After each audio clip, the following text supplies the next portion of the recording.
Hello student, good morning. पूर्व videos के अंदर या पूर्व क्लासेज में आप लोगों ने इंक्रीजिंग एंड डिक्रीजिंग फंक्शंस के बारे में अध्ययन किया। एक दो एग्जाम्पल्स अंतराल ज्ञात करने वाले अपन ने सीखे। कुछ एग्जाम्पल और देखिए।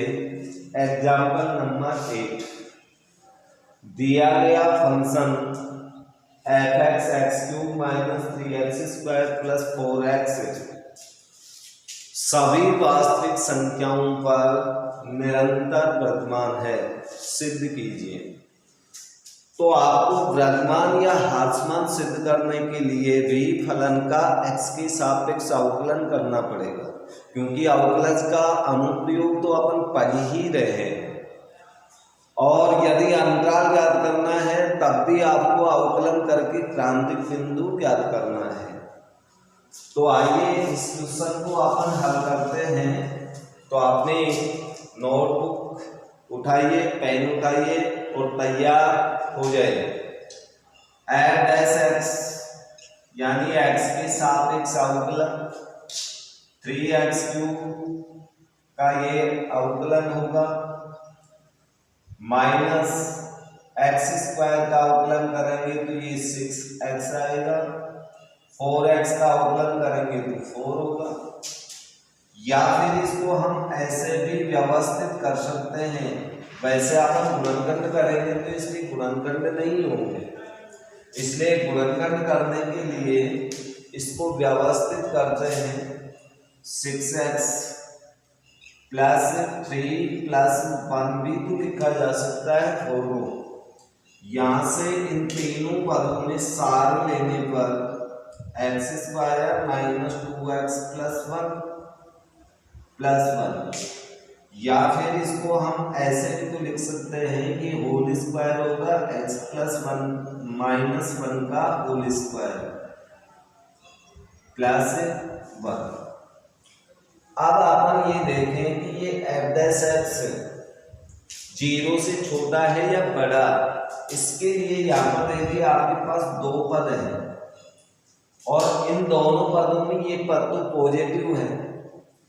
यदि r में से कोई भी x का मान रखेंगे, चाहे यहाँ ऋणात्मक रखो चाहे धनात्मक रखो, इसका वर्ग हमेशा धनात्मक ही आएगा। तो आप ये लिख सकते हैं, चूंकि x-1 का whole square is greater than 0 over x epsilon r के लिए, इसलिए f(x) इज ग्रेटर देन 0, अर्थात f(x) r के सभी मानों पर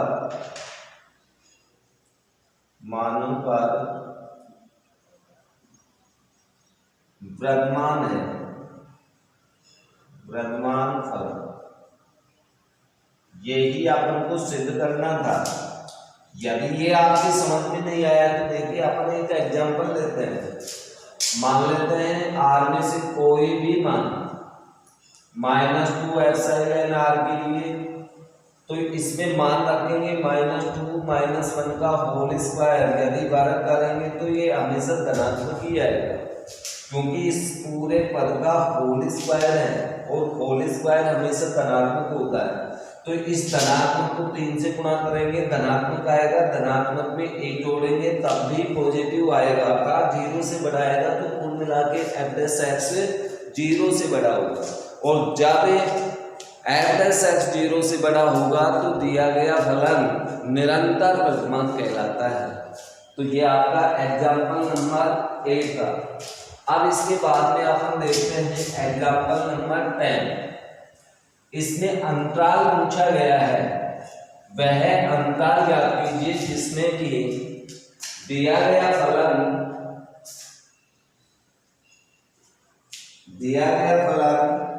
वर्तमान अथवा ह्रासमान है।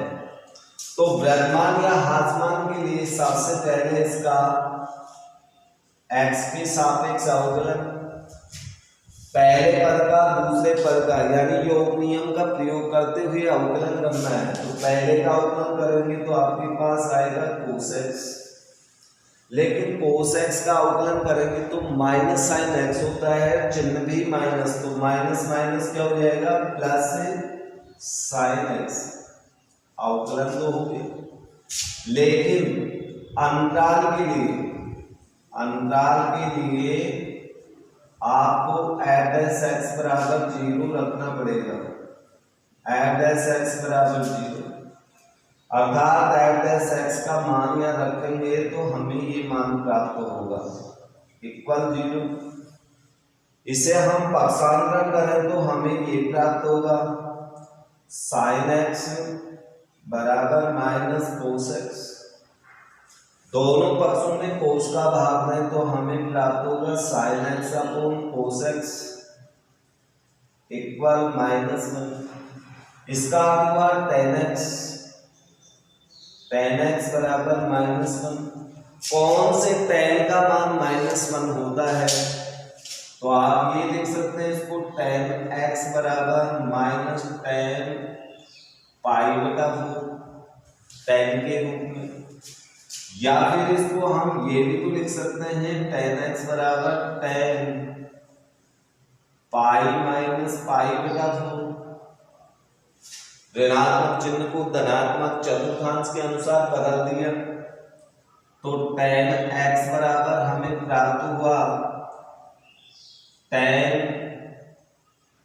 3π/4, tan से tan कैंसिल, x बराबर प्राप्त हुआ 3π/4, अर्थात संख्या रेखा को ये एक क्रांतिक बिंदु दो असंयुक्त अंतरालों में विभाजित करेगा।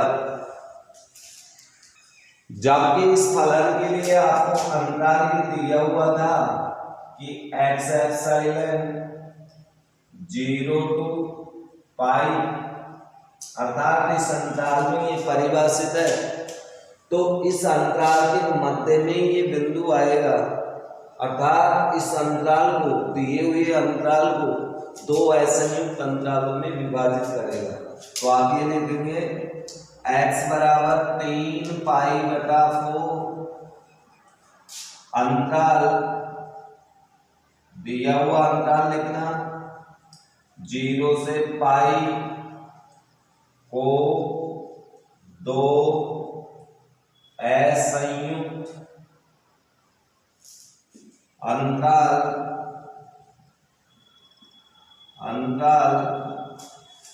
0 से 3π/4 और 3π/4 से जो आपको ये अंतराल दिया है कि विवृत अंतराल है, संवर्त अंतराल नहीं था, उस समय विवृत अंतराल है तो विवृत अंतराल ही लिखिए इसको। तो अंतराल एक तो बनेगा 0 से 3π/4 तथा दूसरा अंतराल आपका बनेगा 3π/4 से पाई में विभाजित करता है। इसलिए अब दोनों अंतरालों में अपन जांच करेंगे कि कौन से अंतराल में ये वृद्धमान होगा, कौन से में ह्रासमान होगा। तो आइए देखते हैं अंतराल 0 से 3π/4 में f'(x), अब f'(x) का मान यहां पर देखिए अपने पास ये है, f'(x) का मान ये है, और इस f'(x) का मान यदि अपन निकालें 0 से 3π/4 में, तो 0 से 3π/4 में साइन के मान तो सारे के सारे धनात्मक आएंगे, और इसके बाद में कोस के मान अपन देखें तो ये मान π/2 तक तो धनात्मक होंगे, लेकिन π/2 से 3π/4 तक ये ऋणात्मक होंगे। लेकिन 3π/4 मीन्स क्या होता है, तो इसमें यदि आप मान निकाल करके रखना चाहोगे तो ये मान इज ग्रेटर देन 0 होगा। मान निकाल के देखिए आप, जैसे अपन एक उदाहरण लेते हैं, इस अंतराल में एक बिंदु π/2 है और π/2 पर f' का मान ज्ञात करेंगे तो हमें ये मान 0 से बड़ा प्राप्त होगा। तो अपन ये लिख सकते हैं कि f' इज ग्रेटर देन 0, इसलिए इस अंतराल में 0 से 3π/4 में f(x) विद्यमान है। और दूसरे अंतराल में अभी अपन जांच करते हैं। दूसरा अंतराल अपना ये है और इस अंतराल के अंदर अपन एक बिंदु ले सकते हैं 3π/2।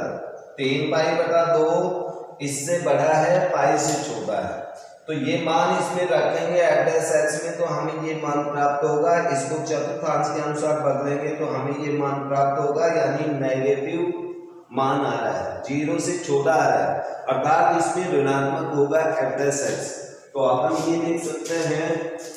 और अंतराल कौन सा अंतराल, 3π अंतराल 3π/4 से पाई में f' इज लेस देन 0 है, इसलिए 3π/4 से पाई में f(x) आसमान है। यही अपना उत्तर होगा। अर्थात हमने वो दोनों अंतराल ज्ञात कर दिए जिसमें दिया गया फलन विद्यमान तथा भासमान है। तो इस प्रकार से अंतराल ज्ञात करने के लिए, वैसे पूर्व में भी आपको एग्जाम्पल बता दिया था, पहले आपको f' ज्ञात करना है। f' के बराबर 0 लगाओगे, क्रांतिक बिंदु आएगा। क्रांतिक बिंदु या तो दिए हुए अंतराल को असंयुक्त अंतरालों में विभाजित करेगा या फिर संख्या रेखा को असंयुक्त अंतरालों में विभाजित करेगा। क्रांतिक बिंदु एक प्राप्त होता है तो 2 असंयुक्त अंतराल बनेंगे, 2 क्रांतिक बिंदु हैं तो 3 असंयुक्त अंतराल बनेंगे। और उन सब में आपको अवकलज की सहायता से जांच करनी पड़ेगी कि दिया गया अवकलज उस अंतराल में 0 से छोटा है या बड़ा, उसी के अकॉर्डिंग आपका फंक्शन जो है इंक्रीजिंग या डिक्रीजिंग होगा। तो इस प्रकार से अंतराल वाले क्वेश्चन ज्ञात करें। अब फलन तो आपका त्रिकोणमितीय भी हो सकता है, बहुपदीय भी हो सकता है, लोगरिथमिक फंक्शन भी हो सकता है, किसी भी प्रकार का फलन हो सकता है। नंबर 13 y बराबर एक फलन दिया हुआ है 0 से π/2 में सिद्ध करना है कि ये विद्यमान फलन है। और इसे सिद्ध करने के लिए सबसे पहले देखिए कि जो फलन है वो थीटा चर में है, तो इसे अपन f थीटा बराबर लिख सकते हैं। अब इसका थीटा के सापेक्ष अवकलन करेंगे तो लेफ्ट हैंड में तो f' थीटा आ जाएगा, लेकिन राइट हैंड में 2 पद हैं और दोनों पदों में घटाव नियम के अनुसार पहले का भी d/d θ और दूसरे का भी d/d θ। तो आइए इसका अपन अवकलन करते हैं। तो यहाँ पर भाग नियम को प्रयोग में लेना पड़ेगा। 2 + cos θ का होल स्क्वायर, हर का वर्ग, हर वाले पद को छोड़ देंगे, अंश का अवकलन करेंगे तो 4 cos θ आएगा, फिर -4 sin θ छोड़ दिया, और हर वाले का अवकलन करेंगे तो हर में आपके पास 2 + cos θ है, 2 का तो शून्य होगा लेकिन cos का माइनस साइन होगा तो ये माइनस साइन देगा। अवकलन हो गया, माइनस दूसरे पद का थीटा के सापेक्ष अवकलन करेंगे तो 1 होगा। तो इस प्रकार से हमें अवकलन प्राप्त हुआ। अब इसको सिंपल करते हैं। 2 cos θ का होल स्क्वायर, ये तो आपकी बटे में संख्या है, ऊपर इन दोनों को मल्टीप्लाई करेंगे तो 8 cos θ प्लस 4 cos स्क्वायर θ, इन दोनों को मल्टीप्लाई करेंगे 4 साइन स्क्वायर थीटा, ये हमें प्राप्त हुआ -1। अब हमें एलसीएम लेना पड़ेगा, और जब अपन एलसीएम लेंगे तो f डैश थीटा बराबर ये संख्या हमें प्राप्त होगी 2 प्लस कोस थीटा का होल स्क्वायर, ये तो लघुत्तम हो गया। और लघुत्तम लेने के बाद में r कोस थीटा, अगले दोनों पदों में 4 कॉमन ले सकते हैं, तो 4 कॉमन लेने पर cos square theta plus sine square theta minus इसके नीचे एक है, तो ये आएगा अपने पास 2 प्लस कोस थीटा का होल स्क्वायर, यानी कुल मिलाकर के हमें ये राशि प्राप्त होगी 2 प्लस कोस थीटा का होल स्क्वायर।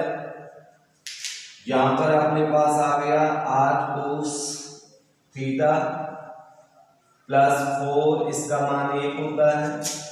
आगे इसका वर्ग खोल दो, इसका वर्ग खोलेंगे और माइनस चिन्ह से गुणा करेंगे तो माइनस का 4 plus 4 cos theta minus cos square theta, ये राशि प्राप्त हुई। ऊपर अपने पास मान कट गया, 4 से 4 कट गया, 8 कोस थीटा, और यहाँ पर है अपने पास 4 कोस थीटा। 8 और 4 कितने हो गए? 12 कोस थीटा।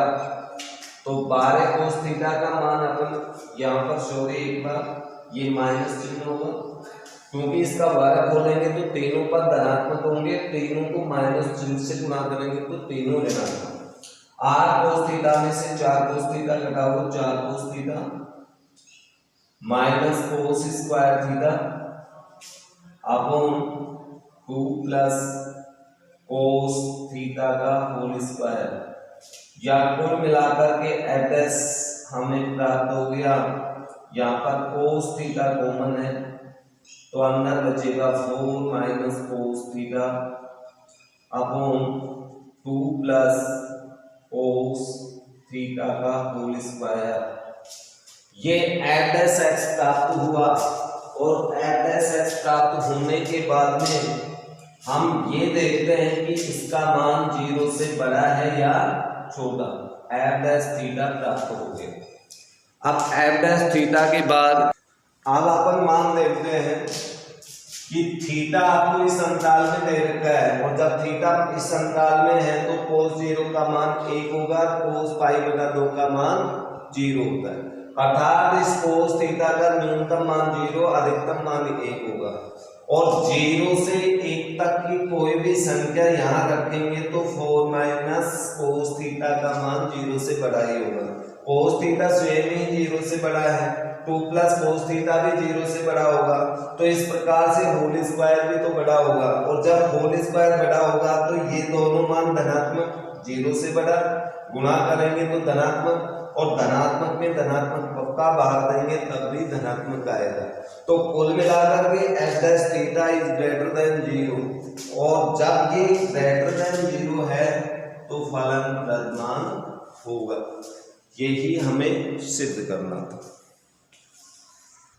एग्जाम्पल नंबर 15, एका वह मान समूह ज्ञात कीजिए जिसके लिए इस अंतराल में फलन विद्यमान, और विद्यमान फलन है तो ये आपको पता है कि f' का मान इज ग्रेटर देन 0 होगा। तो आप सबसे पहले इसको हल करेंगे तो f' को ज्ञात करना ही है। f' ज्ञात कीजिए। f' पहले f(x) लिखो, x² प्लस ax प्लस 1।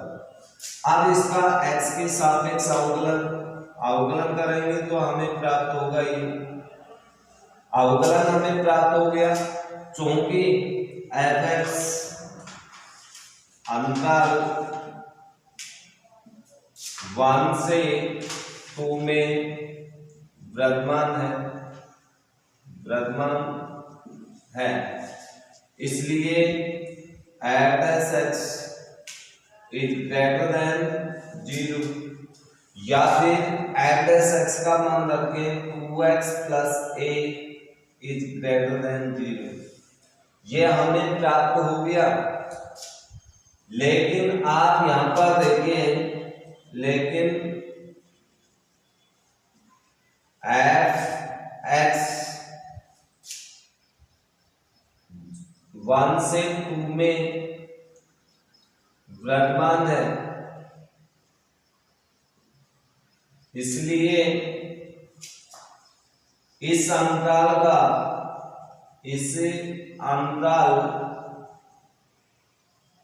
के न्यूनतम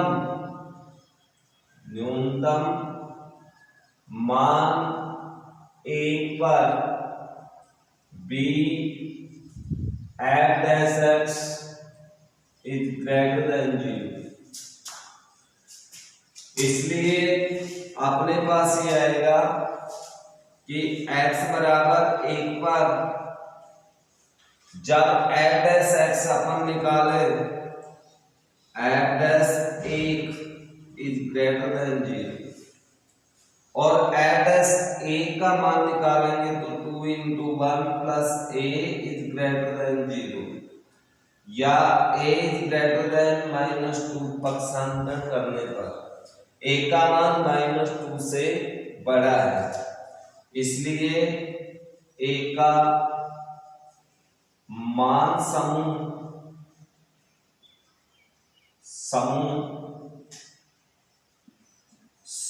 के रूप में क्या करें तो a के मान -2 से बड़े मान होंगे और -2 से बड़े मान लिखें तो इसे -2 से इन्फिनिटी लिख सकते हैं। ये अपना आंसर होगा। तो इस प्रकार से अपन इस एक्सरसाइज में क्वेश्चनों को हल करेंगे। तो इसमें 2 या 3 टाइप के क्वेश्चन अपने पास आए हैं इंक्रीजिंग एंड डिक्रीजिंग फंक्शंस में। मुख्य रूप से आपको अवकलन करना है। अवकलन करने के पश्चात उस अवकलन को शून्य के बराबर रखने से आपको क्रांतिक बिंदु प्राप्त हो जाते हैं। क्रांतिक बिंदु से असंयुक्त अंतराल आते हैं और उन अंतरालों में आप एफ डैश एक्स का मान जांच कीजिए, 0 से छोटा है या बड़ा, उसके अनुसार फलन वर्तमान ह्रासमान होगा। ये तो अंतराल का इम्पोर्टेंट क्वेश्चन बनता है। दूसरा क्वेश्चन आपका बनता है कि डायरेक्ट आपसे ये पूछा जाए कि दिया गया फलन निरंतर वर्तमान है या ह्रासमान, तो एफ डैश एक्स क्या करो, जो अंतराल या जो बिंदु आपको दे रखे हैं उन पे जांच करो कि उस एफ डैश एक्स का मान 0 से बड़ा है या छोटा। या फिर इस टाइप से कोई ए का मान, न्यूनतम ए का मान या ए का मान समूह पूछे तो इस टाइप के क्वेश्चन इसमें बनते हैं। आगे अपन एक्सरसाइज 8.2 में क्वेश्चंस देखते हैं या इन एग्जाम्पल्स के आधार पे आप लोग बहुत आसानी से इन क्वेश्चनों को कर सकते हैं। एक्सरसाइज 8.2 का फर्स्ट क्वेश्चन है, सिद्ध कीजिए कि एफ एक्स फलन 0 से अनंत अंतराल में वर्तमान होगा तथा -अनंत से 0 अंतराल के मध्य ह्रासमान होगा। तो सबसे पहले एफ डैश एक्स याद किया, 2x है। अब इस अंतराल के अंदर कोई भी बिंदु लीजिए, मान लीजिए कि इस अंतराल में कोई बिंदु 2 लें, 2x है, 0 से इन्फिनिटी होगा नहीं, और ये 2 एफ डैश एक्स में रखिए आप, तो आपको क्या प्राप्त होता है, 2 into 2 = 4 0 से बड़ा है नहीं, तो धनात्मक पॉजिटिव प्राप्त हो रहा है। इसलिए इस अंतराल में कोई भी बिंदु रखिए, 0 से बड़ा और अनंत से छोटा, कोई भी धनात्मक मान रखोगे तो एफ डैश एक्स धनात्मक ही आएगा, अर्थात इस अंतराल में वर्तमान होगा। इसी प्रकार सेकंड अंतराल की बात करें, इसमें -अनंत से लेके 0 यानी -अनंत से तो आपका बड़ा मान होना चाहिए, 0 से छोटा होना चाहिए। जैसे कि मान लें कि आप -3 एप्सिलॉन इस अंतराल में लेते हैं, -∞ से 0 में। अब एफ डैश एक्स के अंदर ये मान रखेंगे तो आपको ये प्राप्त होगा 2 into -3 = -6 इज लेस देन 0, अर्थात 0 से छोटा मान आ रहा है। और कोई भी मान ऋणात्मक रखोगे, इस अंतराल का मतलब है कि ऋणात्मक मानों का समूह, और ऋणात्मक जो नंबर्स हैं वो एफ डैश एक्स में रखेंगे तो ऋणात्मक ही आपको प्राप्त होगा। और जब ऋणात्मक प्राप्त होगा तो ये निरंतर ह्रासमान होगा, यही अपन को सिद्ध करना था। क्योंकि हमारी प्रश्नमाला है अवकलज का अनुप्रयोग, अर्थात अवकलज के अनुप्रयोग से ही आपको 99% प्रश्नों को हल करना है। आगे क्वेश्चन सेकंड देखते हैं अपन। क्वेश्चन नंबर 3 से लेके 6 तक के सभी क्वेश्चनों में आपको अंतराल दे रखे हैं, फलन दे रखे हैं, उसमें वृद्धमान या ह्रासमान आपको सिद्ध करना है। क्वेश्चन नंबर 4 की बात कर रहे हैं अपन कि एक फलन दिया हुआ है, ये अंतराल है, तो इस अंतराल में जांच कीजिए कि ये वृद्धमान है या ह्रासमान। तो ये जांच करने के लिए सबसे पहले अपन एवरेज एक्स ज्ञात करें, तो इधर भी अपन को सभी पदों का योग नियम से अवकलन करना पड़ेगा। फर्स्ट का अवकलन करेंगे तो 100 x की पावर 99, साइन का अवकलन करेंगे तो प्लस cos x होता है, एक का अवकलन करेंगे 0, अर्थात कुल मिला के f(x) हमें प्राप्त हुआ दो पदों के अंदर 100 x की पावर 99 प्लस cos x, दो पद हैं। अब इन दोनों पदों को हम इस अंतराल में देखते हैं कि वैल्यू क्या देते हैं, मान क्या देंगे।